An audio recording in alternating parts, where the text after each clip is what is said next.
Good evening, everyone. Thank you so much for joining us tonight, and thank you to everyone who's joining us online as well. My name's Rachel South, and I manage the bookshop at Pushkin House, and I'm so pleased to welcome Hamid Ismailov and Anna Aslanyan for their discussion tonight about We Computers, a Ghazal Novel. I'm just going to say a few words of introduction, and then I'll hand over to Hamid and Anna. Hamid Ismailov is a journalist, author, and poet who was forced to flee Uzbekistan in 1992 due to what the state called unacceptable democratic tendencies. He came to the UK, where he took a job with the BBC World Service as BBC Uzbek correspondent, and later he was the World Service's first writer-in-residence. He is currently the Radio Free Europe, Radio Liberty Regional Director for Central Asia.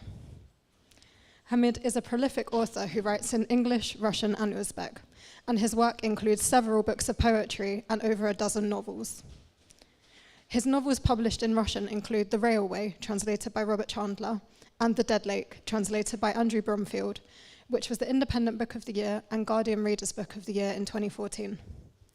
His novels translated from Uzbek include The Devil's Dance, translated by Donald Rayfield and John Farndon, which won the EBRD Literature Prize in 2019. We Computers was published by Yale University Press this August, in translation from Uzbek by Shelley Fairweather-Vega. It's a finalist for the National Book Award 2025, and it was the Pushkin House Book of the Month this month. Anna Aslanyan is a journalist and translator. She writes for the Times Literary Supplement, the London Review of Books, The Guardian, and many other publications. Her popular history of translation, Dancing on Ropes, Translators and the Balance of History, was published by Profile in 2021. Anna has spoken before with Hamid at Pushkin House, discussing his book Of Strangers and Bees, and it's great to welcome you back to the house again. So thank you, both of you, for coming. Thanks, everyone, for joining us, and I hope you enjoyed the talk.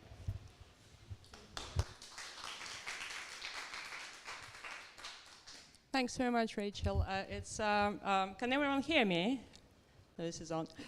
It's a great pleasure to be here, especially given the occasion, the new novel by Hamid, which is a novel that reinvents poetry for our digital age. It's a novel that revives poetry as it travels across time and space. And you might say the novel traces the paths that poetry takes before it ends up in front of us, be it on the page or indeed on the screen.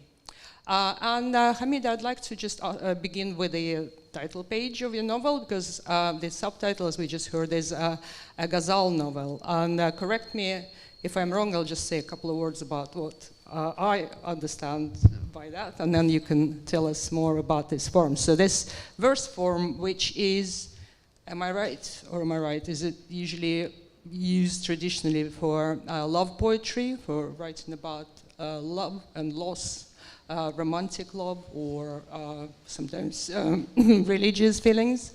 And also, it's quite a strict sort of form, because there are certain rules for this form. The form originated as an Arabic verse form, and then Persian poets adopted it, and as they did so, they made it kind of follow a very intricate, elaborate pattern. There is a rhyming pattern which needs to be followed. The rhyming words or words should appear in certain places. For instance, in the first couplet, it appears twice, and then the last couplet usually has a proper name, and sometimes it refers to the poet. Given that it's quite an elaborate structure, why did you decide to use it for the novel? To follow the same rules, to try and do something new with them? Could you talk about this for a bit? First of all, thank you very much for coming and listening to us. So why a Ghazal novel? Why I decided to go for this particular form? Because Ghazal is, as you explained, is like, for example, you know, a medieval sonnet, kind of, very much developed structure. And this structure is a universal structure, because every Ghazal contains a lover, beloved, relationship between them, forces which are against it and forces which are supporting them. So basically it's a universal structure for any activity, human activity, for any human task basically. Roman Jakobson described it as a sort of, as the scheme of communication between people. But you can follow this structure everywhere. So therefore, this particular universal structure was interesting to develop as a novel form as well. Mm-hmm. So therefore, I decided to go for this novel. Apart from that, you said about the love as the center of the Ghazal. This book is a love, my love, towards our friend whom my wife, for example, knows, who was the primary source of us coming to the West. He is a French poet. He is a living French poet who deals with artificial intelligence, as I'm saying. And I was blessed that he started this job in 80s. So I was following the development of artificial intelligence starting from the 1990s. And apart from that, it's my love towards the poetry and one of the best poets which lived in this world, this particular person, Hafiz. So it's a love song of where I sort of, express my love towards my friend and towards my, maybe idol or sort of role model as a poet. If it's true that Ghazal usually ends with a poet's name, but in the book, which I've read with great pleasure, it doesn't seem to end on a poet's name, but the novel does have this at the beginning. At the very beginning, earlier on, we have this introduction, which sounds a bit mysterious, and it says, we, the manufactured consciousness composing this text, etc. So we computers, as it transpires earlier on, is this kind of collective authorial figure. So the novel is purportedly written by them computers. And now, of course, we have the protagonist, whose name is Jon Perse, and he was named after the French poet whose real name was Alexis Leger, but he wrote as Saint Jon Perse, and he was awarded the Nobel Prize in Literature in 1960, so the protagonist is named after him. So our Jon Perse is also a poet, as well as a psychologist. And it all begins, as in your real-life story, in the 80s, when the hero, when two things happen to the hero. He discovers computers, and he becomes interested in Persian poetry, including of the Ghazal form. And so to translate Ghazals and to write about them, he enlists the help of an Uzbek translator, Abdulhamid Ismail. And moreover, he also uses computers, programming them so that they could analyze poetry and also potentially compose it. So we've got, we'll talk about computers a bit later, but for now let's focus on this figure, on this character, Abdulhamid Ismail, who is often cheekily referred in the text as AI, AI being his initials.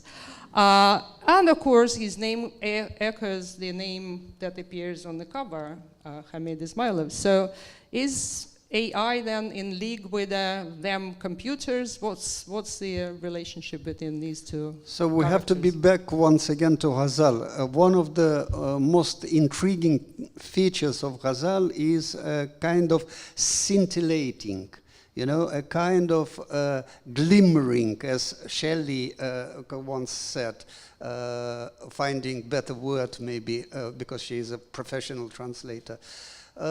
The problem is that Ghazal appeared in Arabic poetry as a love song, normal love song, but when it came to Persian and Turkic world, all of a sudden it blossomed. Why blossomed? Because in Persian and in Turkic languages, there are no genders. And when you are saying this ghazal about beloved, beloved might be she, might be he, might be he with capital letter, an absolute.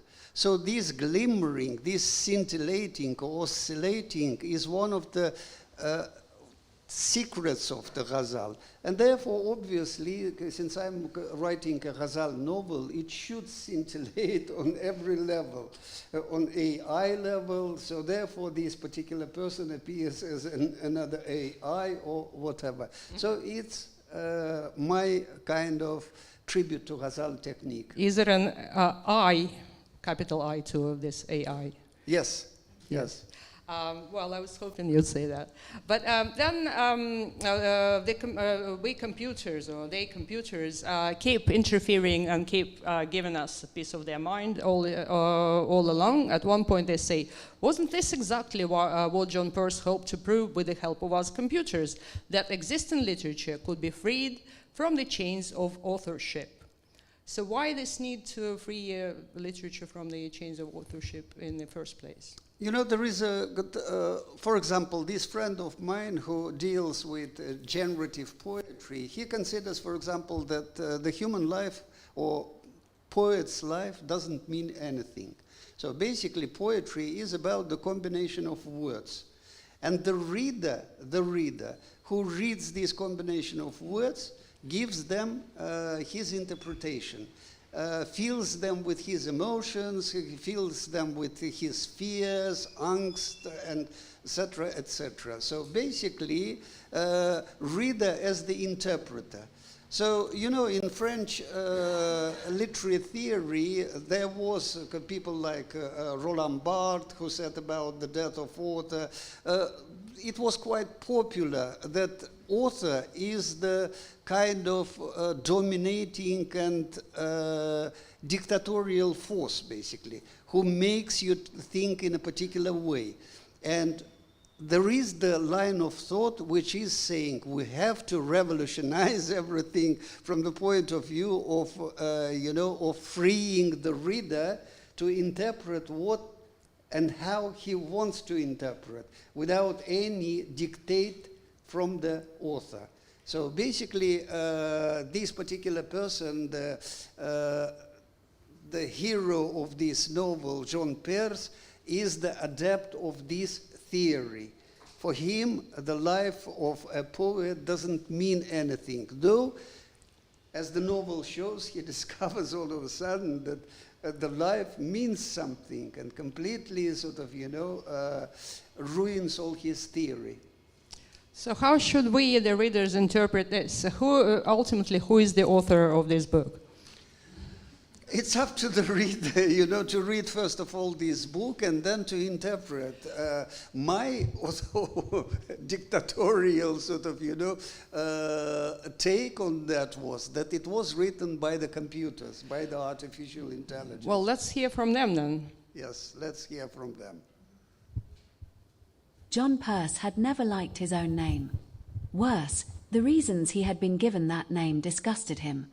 During the war, while his father Jean-Claude had been working in the local library in a village called Answer, in the French Alps, he'd gotten his hands on a book called Anabase, by a poet called Saint Jon Perse, and Jean-Claude was so quickly enraptured by that book that he decided to name his newborn son not Jean-Pierre Aurivan Jean-Jacques but Jon Perse, a pretentious name of his own creation.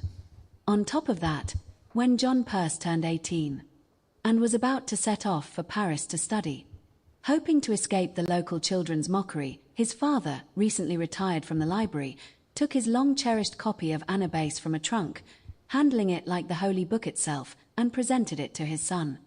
"Here is the most important inheritance I can leave you," he said, with great ceremony. No, Jon Perse did not tuck that book away under his seat on the bus or the train, out of sight of his travelling companions. Instead, with all the perverse excitement of an adolescent digging with a needle into a festering wound, he read the thing, and as he did, his hatred only grew for the book, and his name, and the poet who was its cause. The book was written in some fake language he'd never heard, about some drugged-out things he'd never encountered, by some ghost who used the pseudonym St. Jon Perse instead of his own name, and it made the young man so incredibly angry that he found himself thinking, "You call that poetry? I'll show you." And as soon as he got off the train at the Gare de Lyon and arrived at the university residence hall in Nanterre, he scrawled out the following poem. Passing evenings through this cities, railroad stations, abandoned lots, exhausted sighs, wandering the days in search of work, the nights for a fleeting resting place that might make my returning voice remember, at the outskirts of my thoughts. From that moment on, young Jon Perse felt that he was a poet. After he had been enrolled for some time in the new psychology program at his university in Nanterre, Jon Perse was invited to work in the laboratory run by Lacan, a renowned psychologist. But instead, putting psychology aside, he took a job in the communist commune of Ivry-sur-Seine on the opposite side of Paris, writing for Louis Aragon's poetry journal Action Poétique, and with that, his poetic pretensions grew even more, never to shrink again. Sussing out spelling errors in certain poets' work lit a fire in his eyes and made his hands feel powerful. Jon Perse's sense of self was taking shape. In Paris, this was the era of not only the great Louis Aragon and his wife Elsa Triolet. It was also the era of Sartre and Camus, Picasso and Foucault, and all their ilk, who often passed through, sometimes stopping to pay a visit, sometimes to do business, sometimes to have a conversation in the Aragon's home.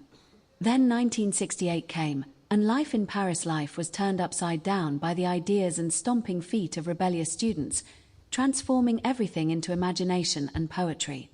The revolt born at Jon Perse's alma mater in Nanterre seeped out to the rest of Paris. Naturally, when Jon Perse was ready to finish his studies and all the attention was on the protesters who were only beginning their own, Jon Perse decided to go and have a look for himself. As he strolled along the barricades, he saw Daniel Cohn-Bendit, the rebel leader who may or may not have been French, and may have been or more likely was German, holding up 2 lines taken from Jon Perse's own poetry to serve as a revolutionary slogan. Growing a new chaos out of ancient chaos could be the meaning of life. Jon Perse nearly shouted, "Hey, those are my words." But maybe he suddenly understood the point of the rebellion, which was to reject the capitalist concept of ownership, or, failing that, maybe he realized that no matter what he shouted, everyone's attention would stay focused on that bandit Cohn-Bendit and the slogan he'd stolen. Whatever the case, Jon Perse's head was spinning with brand new, unfamiliar feelings, and all his individuality instantly vanished, and he became one with the revolution.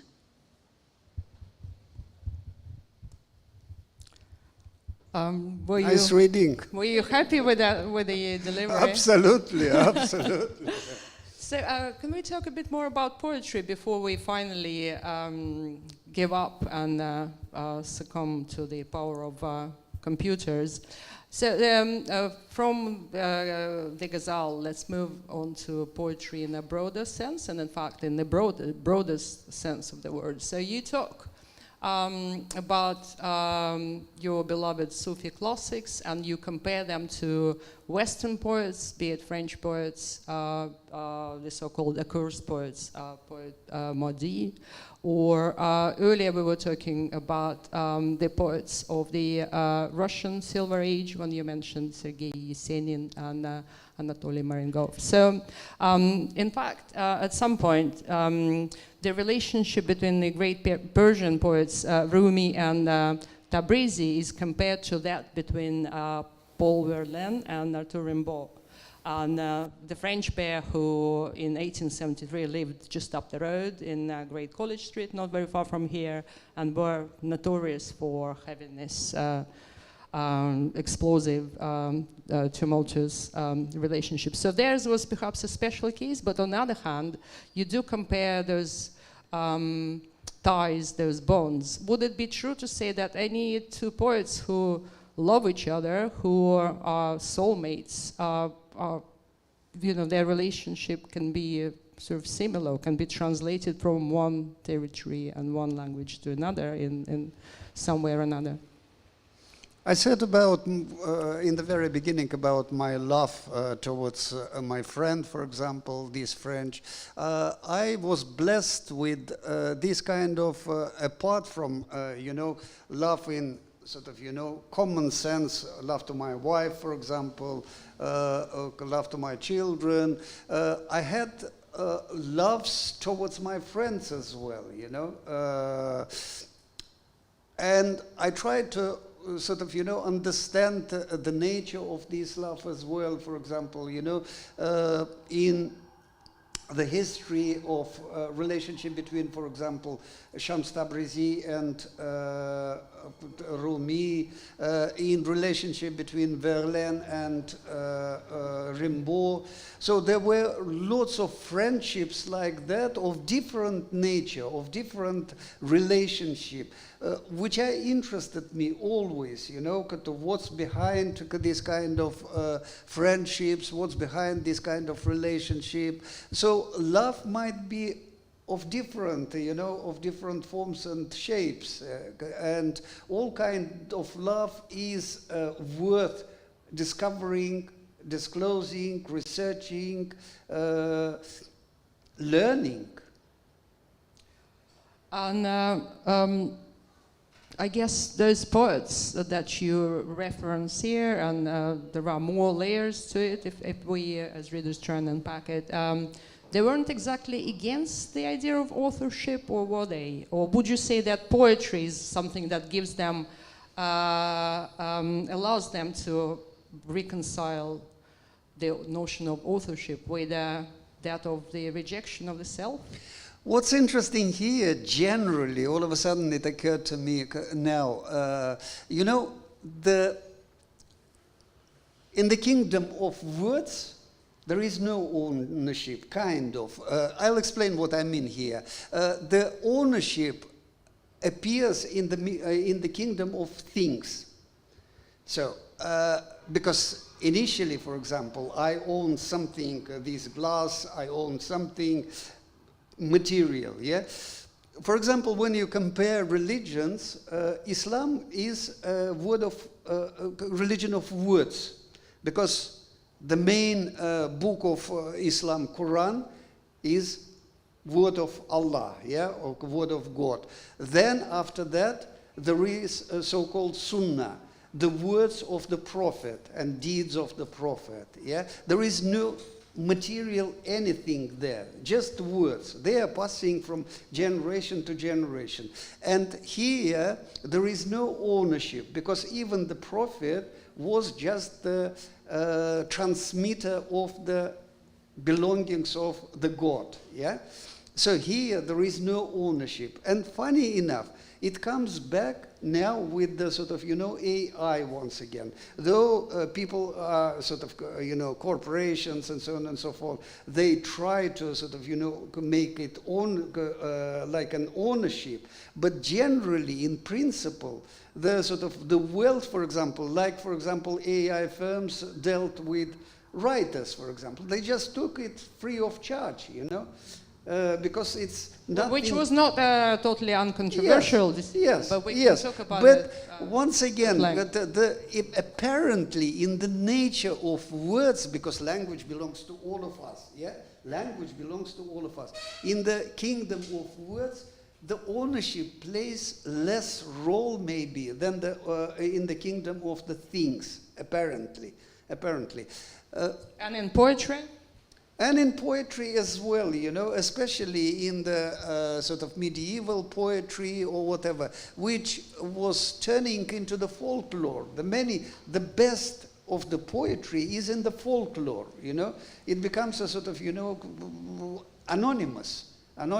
Who invented this poetry, which we're considering as a folklore? There was a person behind it, yeah, but we don't know the name, we forget this name, it becomes sort of universal ownership. Much as well enjoyed the earlier reading, but would you mind reading some poetry to us? personally, I'll read just without resorting to one Uzbek poem and a home task for you when you read this book. Please find out English translation, wonderful English translation of Shelley Fairweather-Vega in the book. Soyabonim ushlama meni, bilasan-ku, yulduzning iyini nur qulochi bilan teng emas. Qo'yib yubor meni moviy nur, qora yerda soyam o'rta nur. Men mastmanmi yoki yo'lim mast? Qor oqadi, yer oqu qora, men degan so'z, mendek sayyora, sen dars ketgan ko'lmakdek mudom. Soyamizga qoqildikmi yo muz mardumda eridi ro'yo, uyi ko'chib chiroq tutgan tom.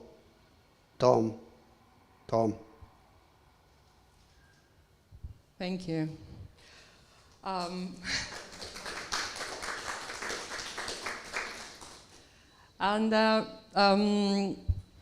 Poetry is, I guess, an example of constrained writing. What we usually mean when we talk about various constraints that writers impose on themselves, or sometimes they're imposed from the outside. But I guess we talked about the Ghazal form, and there are strict rules to follow. But even in other verse forms, there are still certain patterns. And would it be true to say that poetry kind of lends itself to this algorithmic treatment, if you like? Here, there is a difference between treatment of AI and human being. Human being loves constraints. You know, take medieval poetry. Medieval poetry is full of constraints. Sonnet, for example, as a form. Rondo as a form. Any classic form is constrained. They are developing and challenging and finding and researching and doing everything within certain forms until they sort of, exhaust this form. The same is with Ghazal. Ghazal upon Ghazal. So the same theme, the same characters, the same elements.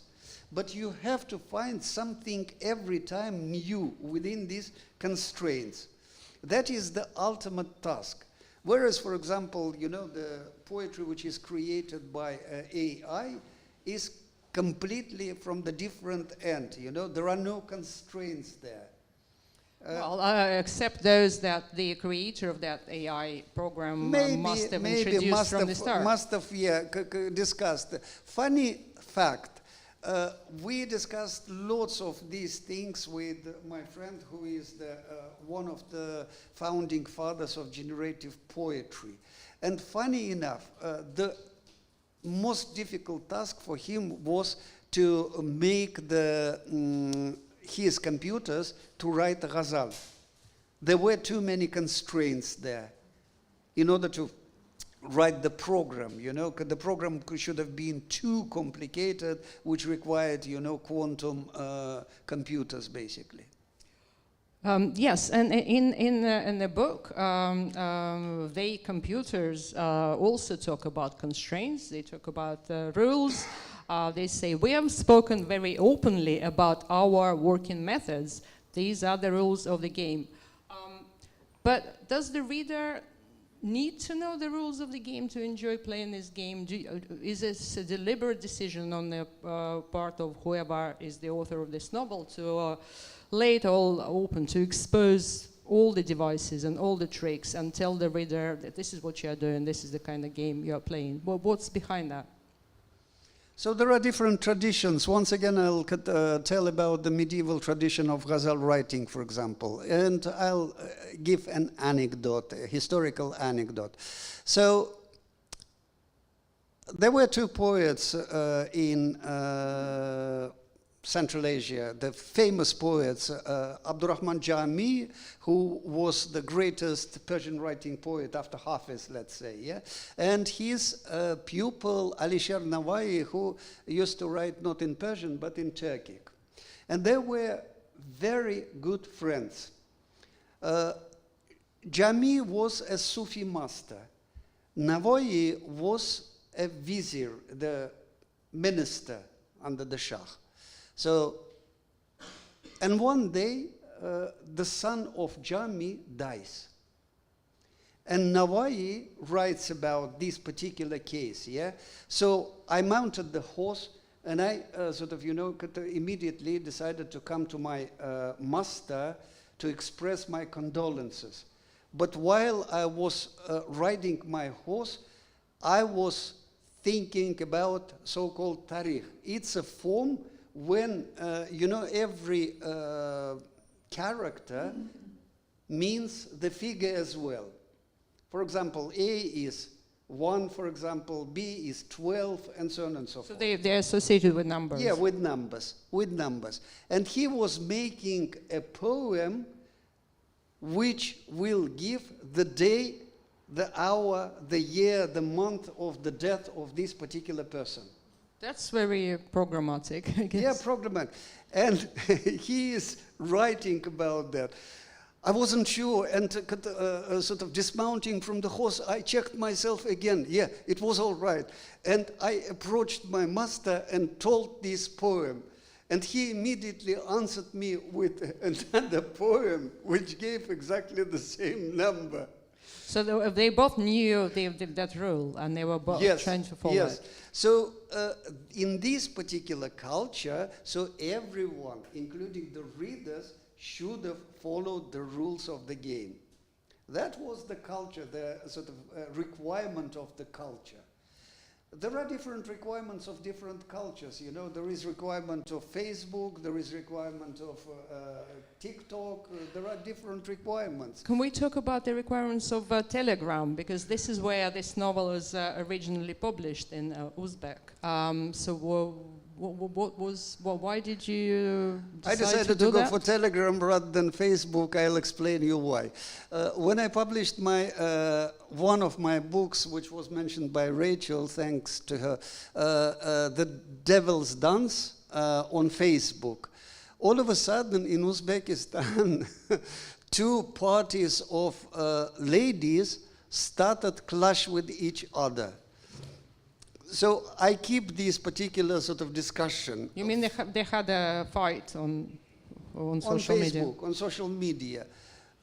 Because one of the characters, the Uzbek lady of the 19th century, main character of the novel, falls in love with Connolly, with the English spy. Yes. And one... that's what they were furious about. One particular group was abhorred, that their foremothers could have fallen in love with a foreigner. Another group was fighting them, saying, look, if Tolstoy wrote Anna Karenina, you wouldn't kill him, because he wrote Anna Karenina. Why you are sort of cursing Ismailov for that one? So 489 posts, fierce posts, 3 pages and so on and so forth. It was too much for me, And I decided to publish this particular novel on Telegram, not to create the sort of, So it wasn't, was there some kind of discussion around it anyway, or did No, Telegram doesn't give this particular possibility. Well, that's one rule which I guess many of us would probably welcome under the circs. But you would have heard from the readers of the Uzbek original, not necessarily through Telegram, but through other channels. Well, what was their reaction on this occasion? I'm hearing there is one reader here, Bakhtiyar, so he might have answered this question. But generally, I'm hearing now when it appeared in English, so people are remembering once again that they were enjoying it as well. But I didn't give the final part. I didn't publish the final part, making them to sort of reimagine for themselves. Yeah, because the idea of multiple endings and multiple choice, which is kind of delegated to the computers, but also to the reader, is a powerful mechanism behind this all. Yes. Another thing I was wondering about was, so one of the tasks that the computers of the title are facing is, well, of course, they have to analyze text, they have to compose them, but they also need to analyze Hafiz's poetry with a view to reconstructing the life of the poet. Is this based on a real research project? Have people tried doing that with the poetry in order to sort of find out more about the poet's biography? I mean, because this novel is a kind of oxymoronic novel, you know, everything is upside down in it, because not a person is writing about AI, but AI is writing about a person. So that is the sort of my invention once again. When you all of a sudden, you know, as I said, a friend of mine, the French poet who created the generative poetry, he considers that life doesn't mean anything, words mean everything. So if follow this philosophy, could words affect the life in sort of, you know, vice versa way, you know? Could, for example, we live in the literature, yeah? Could we become the sort of, you know, literary heroes from the words, for example, which we are reading, yeah? So that is my own invention, which are sort of, you know, upside down thinking about the sort of, you know, the logic, the common logic. It's certainly true about the protagonist, Jon Perse, and having read many of your earlier books, I think that's probably, to an extent, something that has been happening to you as a writer. Maybe it's interesting that Hafiz is a wonderful case study because we don't know anything about his life. We know some sort of anecdotes about his life, but generally we don't know whether he was married, whether he had children at all. So what was his life? We've got 481 poems of him. And that's what we sort of, you know, obtain. And some people, in fact, you know, really, they're trying to conclude according to what is written there. What was the name of his son, how many children he had, and so on and so forth. You see it as fanciful, or? To a certain degree, maybe, you know, but to a certain degree. But once again, it's a question to discuss, you know, what differs us from artificial intelligence, yeah, generally. What differs us from artificial intelligence, which is created by ourselves, is the sort of, you know, artificial intelligence ultimately is a linear logic, logic, yeah? A comes from B, B comes from C, and so on and so forth. Whereas the human mind is completely different, you know? It run by emotions, by, you know, by fears, by all kind of sort of, you know, feelings. It's raw and it's cloudy, you know? It's not linear as such. And where we are taking, for example, mysticism, where we are taking the poetry, all of that, yeah? And in that sense, so that might be the sort of, you know, answer to your question about Hafiz and his life, yeah? So you wouldn't trust a computer to reconstruct that from the wonderful poetry that we can read and just take it at its own value, let's say. There are famous examples, you know. For example, people were interpreting two lines of Goethe in diverse sort of, you know, manners, yes. Some were thinking it's about the prophecy, another one was thinking that it's about love, the third one was about this and that, until they found the sort of, you know, the document, the sort of, you know, document of maybe Eckermann or whatever, that it was about the sleepers, basically, yeah. The irony of it. Yeah. But before we finally dismiss computers as inferior to the human mind, perhaps let's give them another chance and have another listen. Yeah.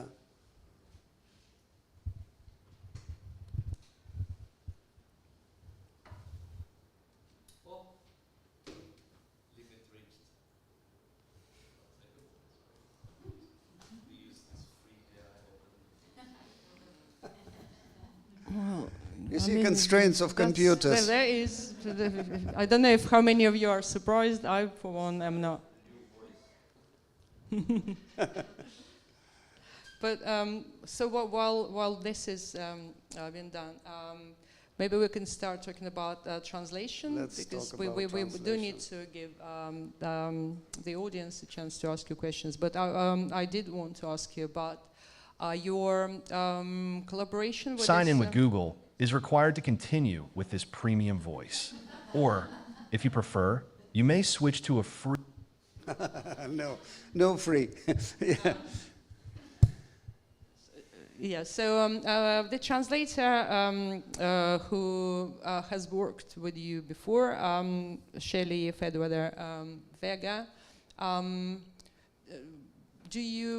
do you communicate? Does she approach you with questions? What's your kind of working practice? And Generally, what can we learn from yeah. it? And also, is AI a big part of it now, or do you delegate those questions to the Siri assistant or someone to reply to them, or do you just communicate with the translator in person?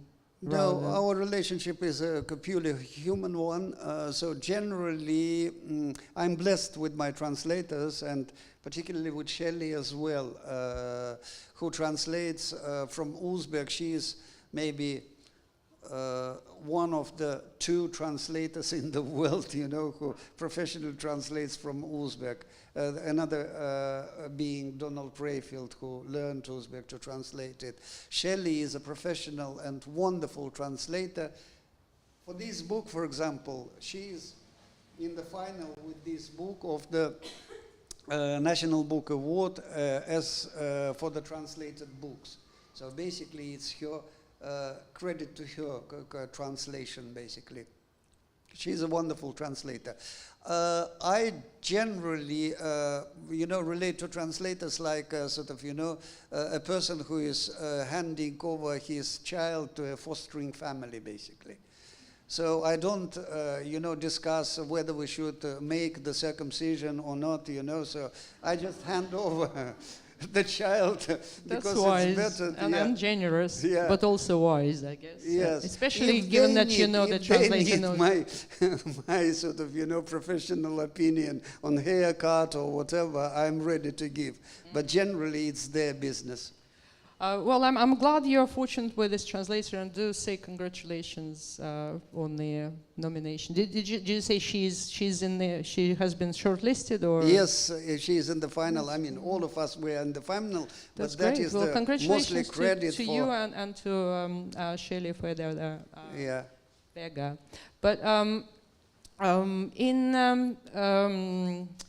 her afterward, she talks a bit, very sort of modestly about her own work, but also just mostly to give us an idea of what was involved, because there is a whole bunch of languages involved there. There are poems which sometimes she translates from your Uzbek version, other times she goes back to the original.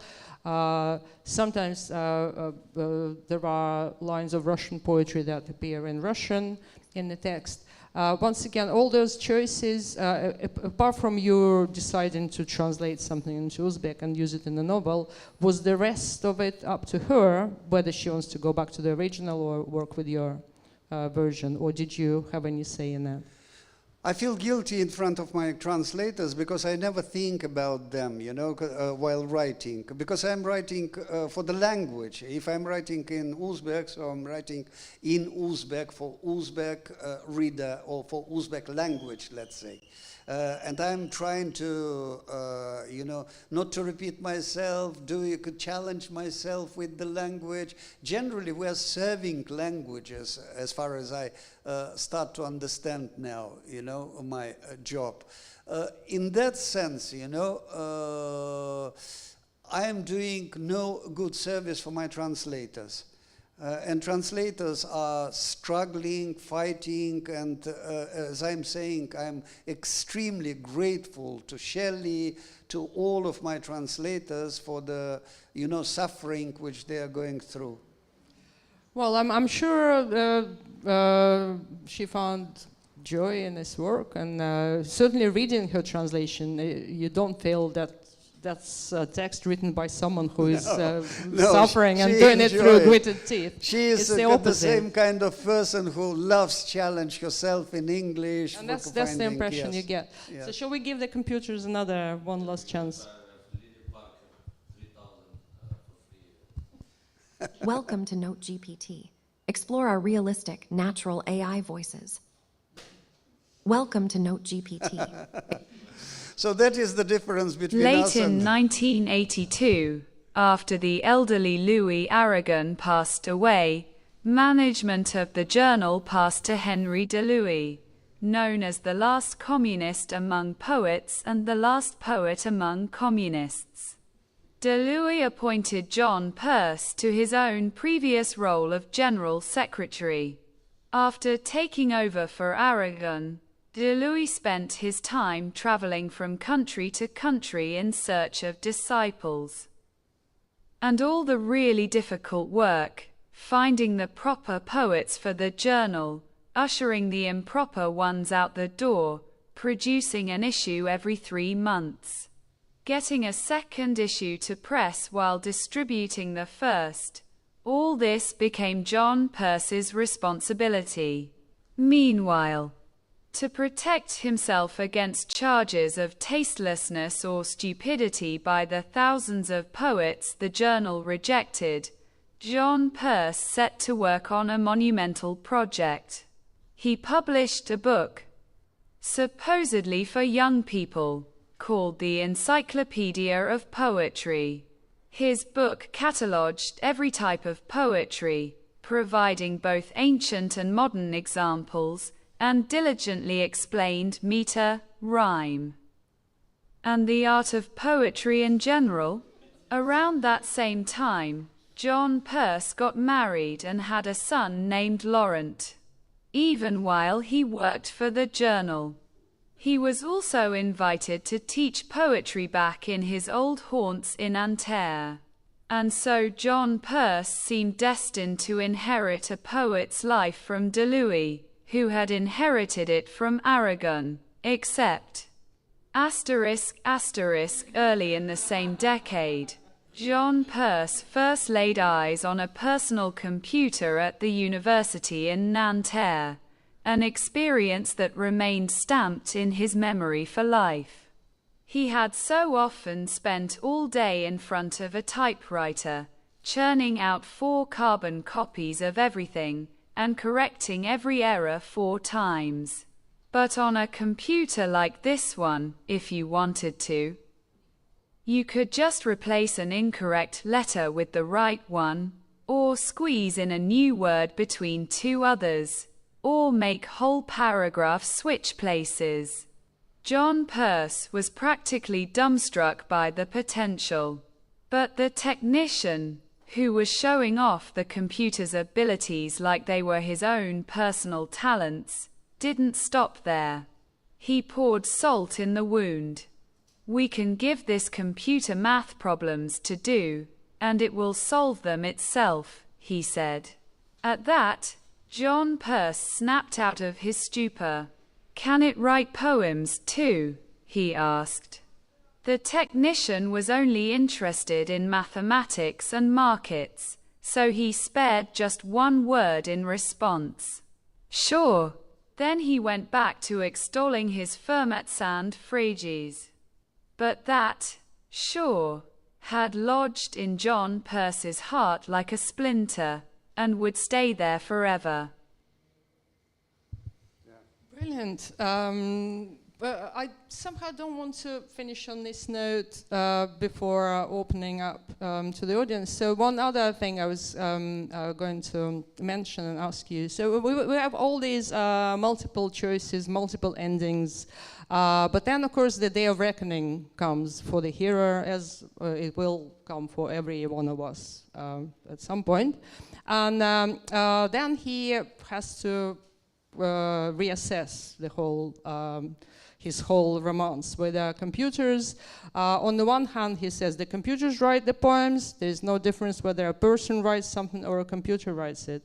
On the other hand, a couple of pages later, he says poetry is the process of sensing existence and life at the same time. So I guess I'm not going to ask you which of these claims to believe, because by now we know that it's up to us, the readers, to make that decision.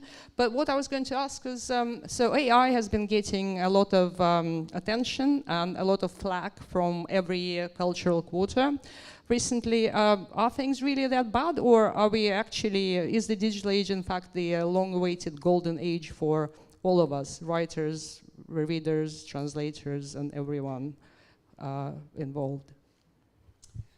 I'm quite pragmatic in that sense, so I know for myself at least, you know, living along with this particular person, where are the strengths of the AI, where are the weaknesses of AI. I'll give you once again the sort of, you know, the story which starts this particular novel and ends this particular novel, just to give the flavor to what human mind is about. So I had a dream. It was in Germany when my wife was invited to teach there, so we were living in Bamberg. It's the Bavarian city. And I had a dream. In my dream, I'm meeting Mandelstam in the 20s in Moscow. And he just came from Armenia.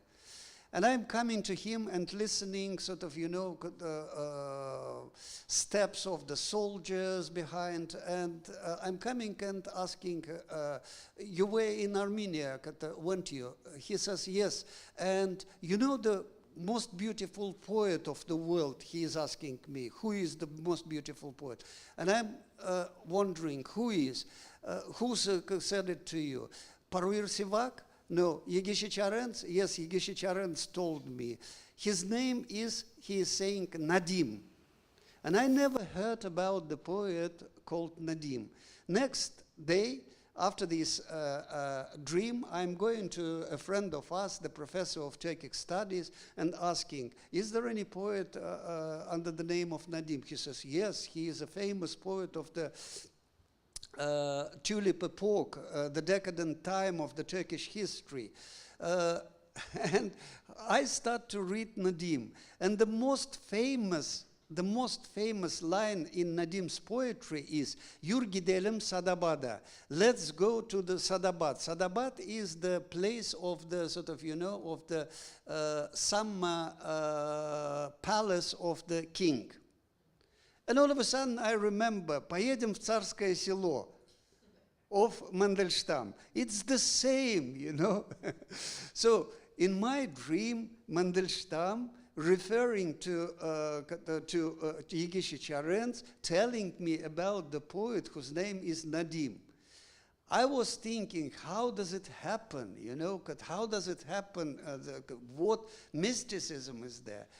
And then in my sort of rational thinking, all of a sudden I realized that Mandelstam, Mnede, is Nedeme, the other way around. I don't know, maybe that was the trick of my mind. But that is the sort of, you know, expanse of our mind in front of the linear AI. Well, that's, I'm sure we can all now take this away and think about our relationship to all that. Once, of course, we have read this book, which I personally highly recommend. But we have about half an hour for questions. Would anyone like to ask anything? There is a Roman mic. I think there's someone in the second row. Yeah, can you hear me? I wanted to ask, in your mind, how you'd compare the relationship right now between poetry and AI with the relationship between poetry and printing when the printing revolution was happening. Just because, particularly considering like the Ghazal form and its oral roots, you could argue that the printing revolution for poetry like divorced the words from the voice and took the voice's like control over poetry away from it because it was on paper and you kind of like understood the poetry in a different way. So I was wondering, considering now that we kind of view writing down poetry as almost the default, how you think that AI and poetry right now will develop, like in a similar revolutionary way. Yeah. So it depends on how you would describe AI as a tool, for example, another tool. Yeah, for example, like it was with printing, with cinema, with television, with all of that. Yeah, with internet, or if you are taking, as you well know, says as an agent. Yeah, it's not yet as an agent, but once again, even as an agent, I think that AI is a logic, linear, sort of, device or agent, let's say, which takes our part of our sort of, capacity, part of our skills, especially the linear ones and the rational ones, yeah, to the extreme. But what about the all this stuff which we were talking, about mysticism, about dreams, about the, one of the things which I asked the AI, do you dream at all? Night dream. AI says no, but how do you interpret dreams? I'm sort of following your cases, I'm learning from Freud, from Jung, from this and that, but would you trust the sort of, the doctor which never fell ill, That is the sort of, the question and issue. So it develops, I think, how would you take the AI? Pragmatically, for example, it gives you lots of opportunities as well. For example, to return back as well to the traditions which you are talking about. For example, due to my eye conditions, I'm listening to books. For the last 10, 15 years, I'm listening to books. And I'm finding it much more enriching and much more gratifying than reading books.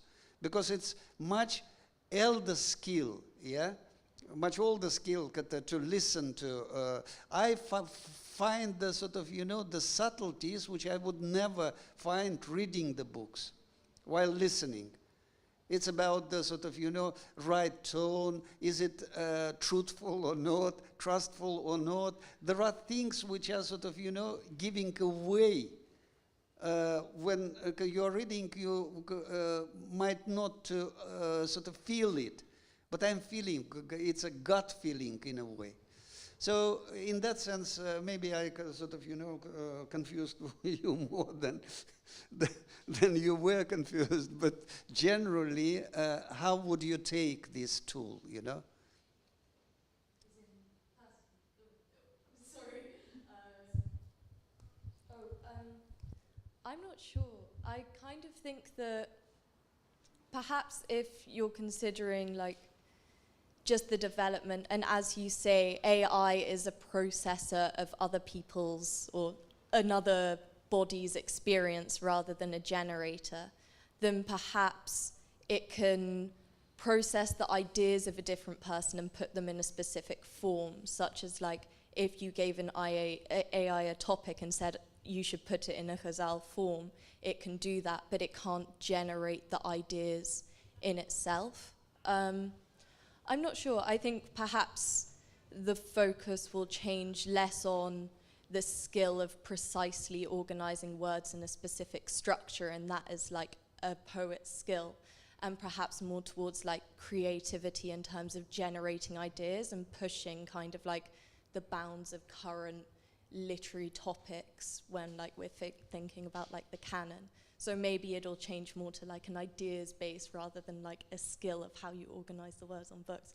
But I would trust your judgment over mine. No. What's important for me, for example, that the urge to create poetry is still alive in people, you know. For example, today I received from my daughter poems of my grandson, for example, you know, who is 12 years old, who did the sort of collection for his school. So there is the urge to write the poetry. Nobody asked him, you know. There is internal urge to write poetry. So, Thank you. yes, please. Does anyone else have a question? There's someone at the back. Hi, I'm back here. I know that you write not only in Uzbek but also in Russian, and I'm a translator from the Russian. And my question is, could this book have been written in any other language but Uzbek? Would it have been a different book? Or is the medium of the language the message? Given that, as you said, there's only a few people in the world who could translate it, how was its genesis in the Uzbek, and could it have been written in any other language and still be the same book? Personally, for me, it's impossible. It comes with a package, you know, with the language, with everything, you know, with the ideas, with everything to do with the book. It comes. I'm very often asked why you are writing certain books in Uzbek, certain books in Russian, and I'm thinking constantly about that. Initially, my first thinking was that because my early family life or sort of traditional life was in Uzbek, so I should write in Uzbek about my family or whatever. But take the railway, it's about my childhood, it's written in Russian. I thought, okay, my professional life was in Russian, education, army, maybe about that I'm writing in Russian. I look and I'm writing in Uzbek.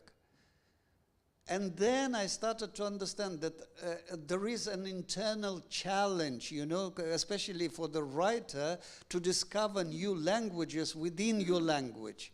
For example, when I'm writing in Uzbek, I'm writing sort of Russian Uzbek, let's say, yeah? When I'm writing in Russian, I'm writing Uzbek Russian, kind of. I'm translating maybe myself, you know, because all our life is interpretation of everything, you know. We're interpreting our dreams, we're interpreting our relationship, we're interpreting our words, so everything is about interpretation. So enrich this interpretation, maybe the internal challenge. Another question at the back there. Thanks so much, and sorry I was so late. Thank you very much for the talk. I think my question is, as I understand it, right, the way that AI generates text is a series of probabilistic assumptions of what should come after the thing that's come before, as you're describing in a linear sequence.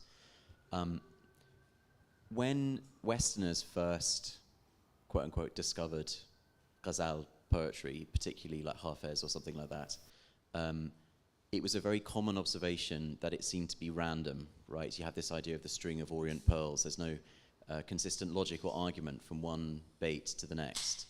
And obviously, as criticism has developed over time, people have pushed back about on that point, particularly Maysami, to say, no, there's actually a coherent argument behind these ghazals. They evolve from one point to the next. It's not simply a random concatenation of images.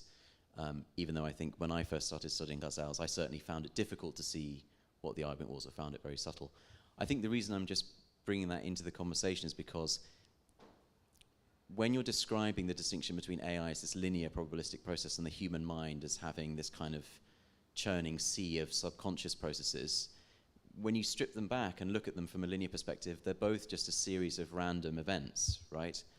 And I guess, is it not possible that in the future we will look back at this moment in AI when it's, you know, clear that AI is conscious or sentient or whatever it may be, and think, oh, how naive we were to think that it was just a linear process of probabilistic events, when we understand that the AIs have a subconscious or that they're bringing all of these different things to bear. So I guess, isn't there a kind of, in the West in particular, understanding of or incorporation of Ghazal poetry into its consciousness, isn't there a kind of, you know, warning fable about how we might treat the supposedly random production of AI?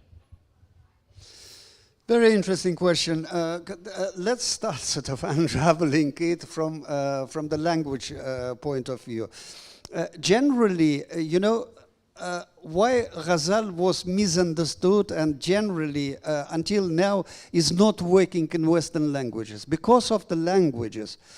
Because as I said, as I started in Turkic and in Persian, the sort of, you know, it's SOV languages, subject, object, verb. Verb is always at the end of the sentence. And end of the sentence is the most active and telling part of the sentence. Until you say the verb, you don't understand what the sentence is about. Is it a question? Is it a statement? Is it an exclamation or whatever? So, whereas Western languages, Russian or English, they can start with verb, or they can start with adverb, with any sort of other parts. Therefore, when you are translating Ghazal, for example, into Western languages, it becomes a random thing. Because of the structure of the language. Imagine, for example, when you are building, so there is a window, then there is a wall, there is a window, there is a wall. So that is the structure in Persian and in Turkic of Ghazal. Whereas you are translating, it becomes window, window, wall, wall, me, window, or something like that. You know, it's completely different structure, because the structure of the language requires it. Therefore, for example, the only language where it worked, you know, as a Ghazal form, and you know the Divan of Goethe, because German is also SOV. So German was adopted to Hafiz, to Rumi, to especially in the Ghazals, let's say. Because in the Ghazal, if you see the Ghazal as a form, yeah, as a construct, so all the active parts, Radif is the most active part. So everything comes towards the sort of, you know, end of the sentence. All the sort of activity comes to the end of the sentence. End of the sentence. It's a sort of energy is coming and exploding. Whereas in other languages in Western, energy here, energy there, energy here, energy there, energy there, and at the very end, poof. So therefore, from the language point of view, generally languages are completely different tools of understanding this reality.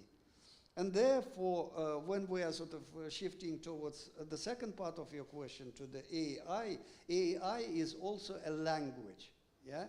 So with certain rules, with certain sort of, you know, algorithms and so on and so forth. It's not universal as other languages. So therefore, it might work with English, let's say. For example, until now, AI doesn't sort of, you know, doesn't differentiate between you and thee, because English lost thee, yeah? And when you are, for example, asking to translate, you know, you like we, it gives always thee, for example. I'm sure it's just a question of time. As we speak, someone out there is probably coding up another piece of Google Translate or whatever. Maybe, but what I'm not saying that it's going to happen immediately and seamlessly, but I mean, given the complexity of everything else, I wouldn't necessarily think that was such an insurmountable problem for an AI developer to solve. But for me, the biggest problem is, as I'm saying, you know, different languages are different tools of understanding the reality. Absolutely. Yeah. Any more questions, anyone? There's someone in the second row.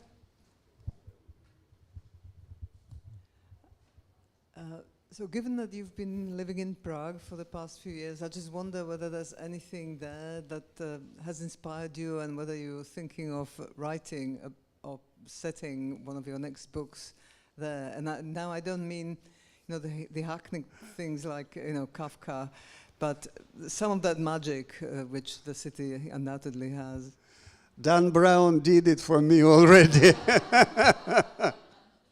He was in Prague recently, launching his book. No, honestly, I'm writing a thing, in a Kafkaesque style, which is called The Exam, which is happening not in Prague, but in Mariansky Lazny, in Marienbad. Yeah, we should all look forward to reading that. Is it going to be a novel or a... I don't know. Right. Well, yeah, I for one will look forward to reading that. Does anyone else have a question? So you're writing that in Uzbek? I think there's another question at the very back. I have a question actually. So We Computers, you wrote the original before the hype that we have with AI now. I think you published it in Uzbek in 2022. And now that everything's changed, are you exploring AI again in any of your future works? I wrote already one book which is called, there is a famous Sufi parable of Faruddin Attar, which is called Conference of Birds, or Logic of Birds. And which is in Uzbek, translated by Alisher Navoy as Kush Dili. Kush Dili is the language of birds. I wrote a book, a novel in Uzbek, which is called Tush Dili, the language of dreams. So where I'm exploring the sort of differences between AI, trying to explore the differences between AI and human mind. I mean, through the characters and through a person, through characters, human characters and machines. I think there was someone, just at the back there. Hi, Hamid. Thanks for the talk. I have a question. It's a bit left field, maybe, but I'm a musician, and I found it very interesting reading this work, and also a lot of musicians talk about AI at the minute. And I kind of very optimistically over the last few years have been thinking very optimistically that there's going to be a revival in like live musicians being valued as rock stars again. And particularly with, say, like jazz music or improvised music. People talk about the death of jazz, but I'm hoping that it's going to go back the other way, because the only way to kind of test authenticity of a musician or composer because of AI is going to be live without prompts, and people are going to hopefully pay lots of money to come and see that. I was wondering if you see maybe a similar thing happen with poetry, going back to the golden age of like public recitals and like they used to do, in like in the Turkic kingdoms and in the old Middle Eastern caliphates or whatever.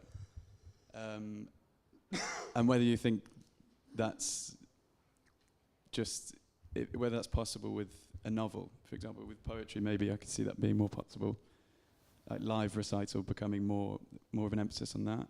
But with a novel, I'm not as optimistic, because how could you say in 100 years' time, I think it would be very hard to tell if someone's used AI. And do you think that even matters if they have? Thank you. Guardian apparently published a review of a novel which was written with the help of AI, with the participation of Yeah, everyone does it these days. Yeah. So apparently they are trying to use AI to write novels as well. With music, I mean, my wife is much more better placed to answer. She is a musicologist and about that one. But my take, as her disciple, is that music, because it's based on sort of, mathematics on the basis, is much easier to do than the words, Every word is a cloud, kind of, with a cloud of meaning, cloud of connections, cloud of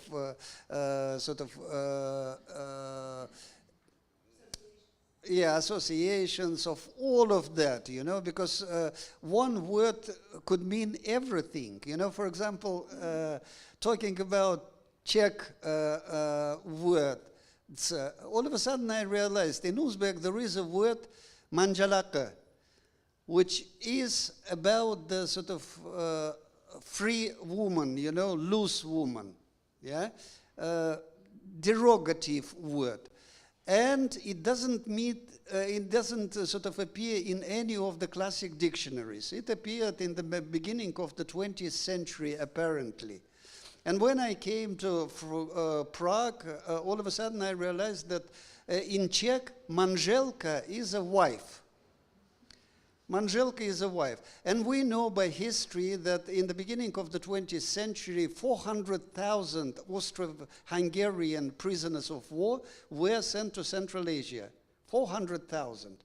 Obviously, among them there were Czechs, Slovaks with their manželkas, and European women, by the local standards, were looking a bit loose, kind of. Yeah? And this word manželka all of a sudden became manželaka. You see, a completely different sense. The same word, completely different senses. Even in the same language, one word could, for example, I mean, cool, for example, or whatever, yeah, or gay, for example, or other words. They are changing their sort of, you know, primary meaning into different ones within one language as well. And in that sense, language is very fluid, you know, to fix it into the sort of, you know, algorithms. Music is maybe easier because it's sort of, you know, based on the mathematics, on the mathematical relationship between the notes, between the sort of, you know, sounds. So, and I think that poetry will be much more difficult. Though, I must say, for example, my friend, who is a protagonist for this book, his computers are writing his posthumous poems. Even when he dies, so his computers will be continuing to write a poem a day. Is he still around? Yeah. But he's programmed all up to make sure. Yeah. Well, what's the idea? Well, to put a computer on the graveyard and. Right. Okay. And then he came up with that for any particular reason, or did you, seeing as you have collaborated with him? What's the difference between Hafiz on his tombstone, there is a Ghazal, you know, and my friend who will put a computer which will inscribe the sort of poem as well. Is this then the design of his kind of. tombstone? But, any more questions? There's someone in the front row here. Hi, one here. You talked earlier about how AI is largely a linear exercise and lacking the emotional range that humans do. But of the languages that you know, for example, do you think some languages are more or less linear and more or less capable of emotional range? So, for example, earlier you said some poetry you write in Uzbek, some in Russian, and that's partly associated with personal experiences. If you were to put aside those personal experiences, and that may be difficult to do, maybe impossible, do you think some themes work better with some languages in illustrating those themes than other languages of the ones that you know? What I know from my experience is that languages are different. I mean, not in expressing the feelings, but in structures, in the ways how do you express these feelings. For example, Uzbek is extremely regular language. I always say that God was sober when created Uzbek, you know, because one rule for everything. One rule and covers everything. Whereas in Russian, for example, I mean, you take just, for example, plural of Russian, and you can spend all your life learning plural of Russian. So how you sort of, you know, for example, I gave up with translation because of the difference of the languages. I wrote a poem which is in Uzbek, yeah, which is saying basically the time passes, yeah. I'm saying that time passes, but I put in every sort of tense, and there are 28 tenses in Uzbek. And poem consists of 28 sentences, yeah? of the same connotation. Yeah, I'm saying the time passes in all tenses. In Russian, there are only 3 tenses. How would you translate it? How would you translate it? So therefore, yeah, apparently you can, if you are Shelley, for example, you can find a way to translate it because she is extremely inventive, extremely inventive. But I gave up because I was sort of, failure in finding these ways how to deal with these particular ways of expressing, the same concept. Through the grammar, through the syntaxes, through the sort of, rules of the language. Putting aside the rules of the language and the form of the language, do you think certain themes, certain human emotions are better represented through some languages than others, in your experience, putting aside the rules of the language? Here you have to think what's first, Is it mentality first or the language first? For example, the nomadic languages, like Turkic languages, they're extremely, extremely concentrated. Because on the horse, you don't have time to sort of, to say a sentence, yeah? You are saying, one word here, which when you translate into English becomes one sentence. Meaning, what does it mean? Are we going to leave this place?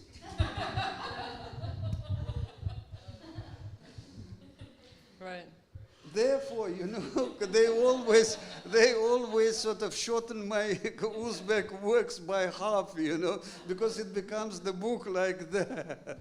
In English, it becomes a sort of book like that. So therefore, so philosophy of languages is different, what I'm trying to say. Once again, take, for example, the SOV model of the language. You have to develop patience in these languages, yeah, in order to listen until the end of the sentence and make sense of the sentence. There is a totality of the sentence. Does it mean that our minds is totalitarian? A question mark. You see? So mentality is connected to the language. But what sort of is first? Is mentality first or language? That is the question. Does mentality dictates the question, or the language, or language dictates the mentality? Yeah, that's something linguists have been fighting over for decades. Yes. Steven Pinker is, absolutely represents one school, and the other school is coming up with their counter arguments. I think we have time for one more question, and there was a hand in the front row here. I'm not quite sure what I want to say, really, but I haven't read your book yet. I'm really excited to read it, partly because I work with AI as an artist, and I do text to prompt, so I do text to image. And I am a writer, so for me, working with AI is kind of like making a spell. You have to write your spell, and then the machine creates an extraordinary image. And today, I work in gaming. I'm making a computer game. And I was thinking about the word spelling and how the word spelling has spell in it, and just how extraordinary it is to be, to grow up and learn to spell, and just the magic of language and how extraordinary that is, and how easy it is to forget the magic of language in everything that we do, and in everything that I've listened to tonight just feels so extraordinary, that there is so much magic in each letter, every word. And I just wondered, from your perspective, I don't know how many languages you speak. I only speak English and French and a little bit of Spanish and a little bit of German and the odd word here and there in other languages. But what is your feeling about the magic of language, and to you, which is the most magical language? And why? Please don't say it's the language of AI. No, maybe that is the question I'm trying to answer, writing books, all my books. So the language of my next book is the most magical one. I love that. Thank you. Thank you. I think Rachel is going to say a couple of words to wrap up. Did you have any final questions that you wanted to ask? Anyone? I think we have got time for one more. Yeah. I just wonder, given that most of your recent books have been in Uzbek, and there aren't really that many people able to translate from Uzbek, apart from Shelley, and into other languages. So how would you feel about your books being retranslated from the English translation into other languages? There were several cases when they translated from English. For example, they translated into, let's say, in Sinhalese or other small languages. They used the English version. But as an author, obviously, as I'm saying, you know, every English book is sort of abridged one, because otherwise it's unbearably thick one. So I'm not very satisfied with that one. But at the same time, I'm quite pragmatic about that one, because, as I'm saying, it's a four-string rather than sort of, you know, my own child. My own child is an Uzbek, so I care about my own child in Uzbek, or in Russian, or in English. Okay. Over to you now. Sadly, we are going to have to wrap up now. Thank you so much, Hamid and Anna, for that discussion. It was very, very interesting and enjoyable, and there's a lot to think about. So we, of course, have copies of We Computers and Dancing on Ropes downstairs for sale, and maybe Anna and Hamid would be happy to sign some copies.